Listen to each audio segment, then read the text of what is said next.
Hey guys, hey folks, hey medical school applicants, hey residency applicants, hey those who are struggling.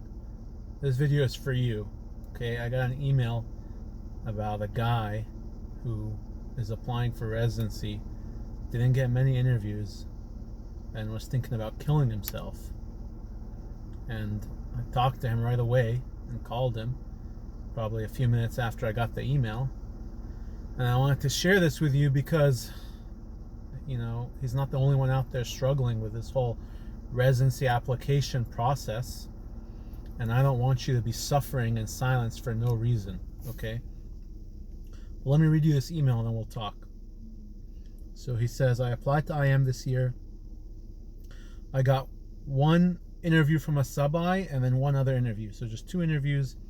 I got a 228 on step 2, which is below average. But I didn't expect to completely bust like that.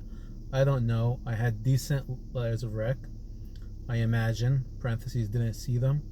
He applied to 223 programs. I don't know what went wrong. I just feel stuck. I feel like I won't match and want to kill myself. I'm feeling worthless and I feel like I have no future. I'm 27 and don't know where to go in life. I don't even know why I'm emailing. I just wanted to vent to someone. Anyways, thanks for your videos, man. So I was in yoga. I got out of yoga. I saw this email. I sent him my number. He called me. I just talked to him. I didn't even charge him, even though I usually charge. Because I've been there before. I've been lost, unmatched, anxious, thinking, man, I just wasted 4 years of my life on med school.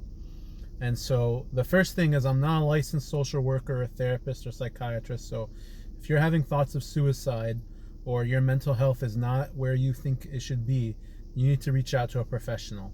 You can reach out to people like me and other friends and things like that, and I can help you as best as I can.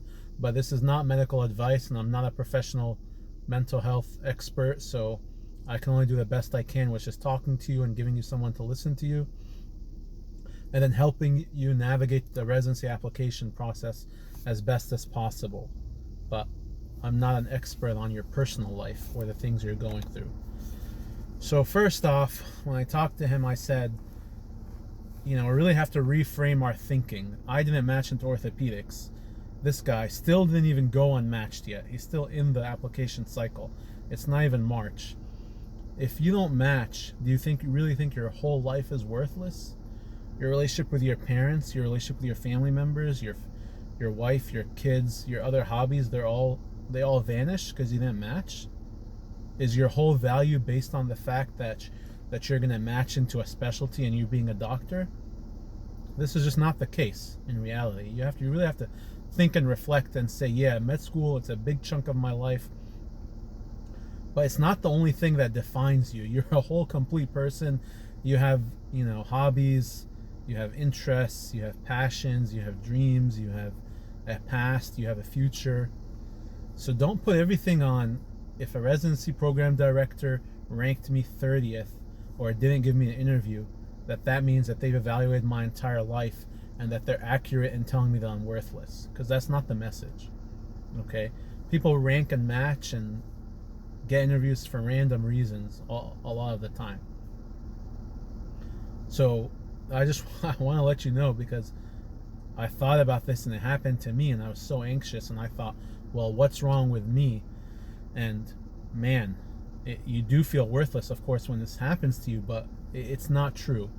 It's a bias. It's some cognitive bias or some other psychology term. All right. So the first thing is you did the right thing by reaching out. I already talked to this guy, but I'm just going to tell you guys some of the things. Hopefully some of these lessons will apply to other people and they'll benefit other people. So one, if you're in the application process right now and you've only gotten 2 or 3 interviews and you have applied to 200 plus programs, okay? Well, what does that tell you? All right, it tells you you're probably not going to match. That's the reality, okay? You could still match. You could get one interview and match. So don't discount the probability that you're going to match. But you're probably not going to match. Okay, well, is this a bad thing? Look at someone like me and some of my other classmates who got 8 to 10 interviews and then didn't match. We thought we were going to match and then we didn't match. So that means on Monday or whatever in March of that week, we found out we didn't match. and we had 1 day to figure out our whole SOAP supplemental offer and acceptance application process thing. Can you think of how anxiety provoking that is? But you already know you're not going to match. Damn, that gives you such an advantage. You now have 3 months to plan out your SOAP process, to rewrite your personal statement, to recruit new letters of recommendation, to figure out your deficits, to work on your interview skills. I had to do all that stuff in 1 day. Okay? So let's look at the bright side. At least now you have a warning. Okay? You're not going to be blindsided like some other people. So that's number one. The second thing is, remember, you didn't go unmatched yet. So don't lose all hope. You still have things to do that you can do. It's what? It's January 25th today.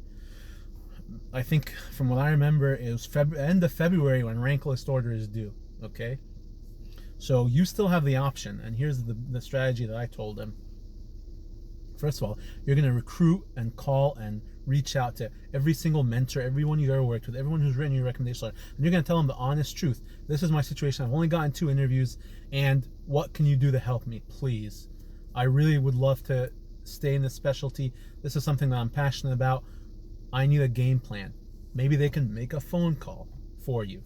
You should have to ask for that. They're not going to do that unless you ask for it, because they don't know what the house. They don't know that you're struggling unless you communicate it to them. Okay, they might think that they wrote you a great letter, and man, this guy is for sure going to match. They don't know the situation. They don't always know your scores or what's in your personal statement or whatever. So you need to reach out to your mentors. You need to reach out to people in your school.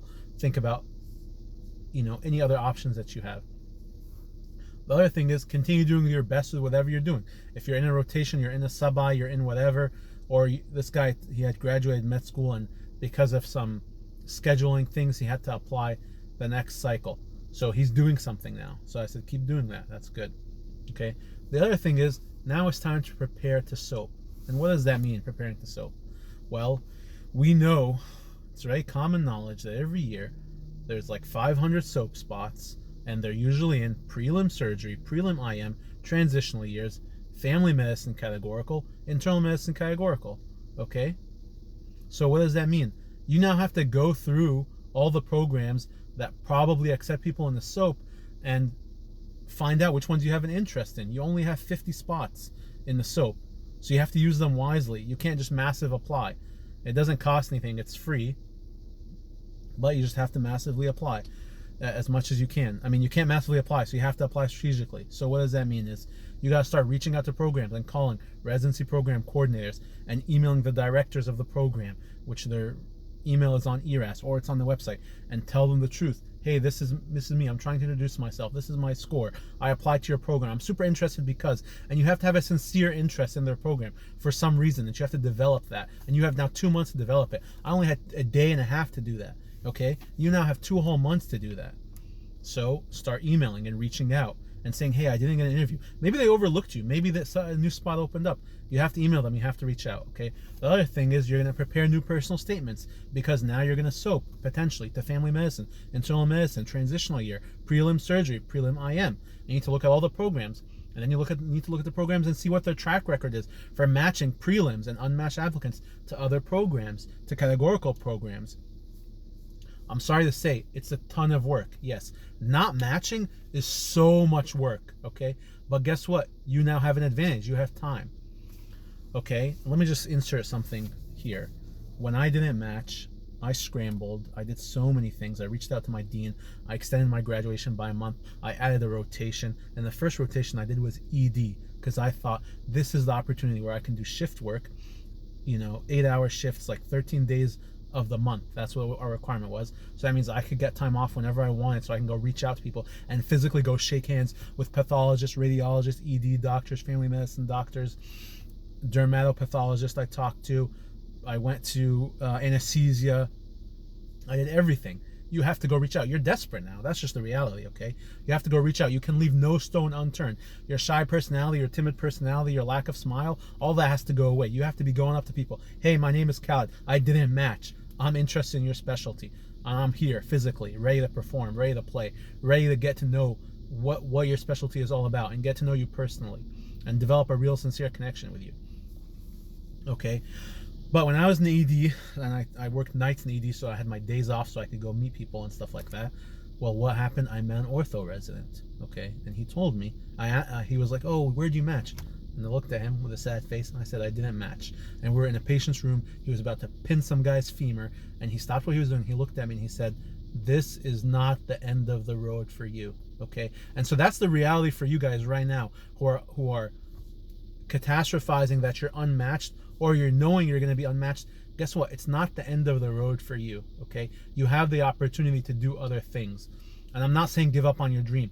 I'm saying finding a new avenue to accomplish the same goal that you want, which is the prelims, the transitional years, which I'm sorry to say, and I don't support this, or I don't recommend it, but a research year as a last resort, okay? Extending your graduation, talking to people, whatever. So you reach out to your current mentors, okay? You recruit them, you rally them, you reach out to your program, you tell them your situation, your school, you reach out to all other programs, residency coordinators, program directors. On top of that, you prepare new personal statements for all the programs that you'd be interested in, all those specialties that you're interested in, such as family medicine, internal medicine, whatever. You research prelim programs and read on their website their curriculum and their track record and stuff like that. And then the other thing is, if you have an opportunity now to perform, you're going to get new recommendation letters to reflect the situation that you're in now. And in this personal statement that you're preparing, you have to explain as best as you can why you went unmatched and what you can do differently to improve, okay? And the other last thing now is, if you're struggling, okay, because I struggle too, I reached out to people. You need to reach out to people and just tell them, I'm struggling because of this. This is my situation. I need help, all right? And you can reach out to me. You can reach out to your dean. And the only way to know who's going to help you is to reach out. Don't assume people are busy. People don't care. Oh, whatever, you're just a number. Because no, you have a name and a personality. And if you introduce yourself as such, you'll have better chances of success.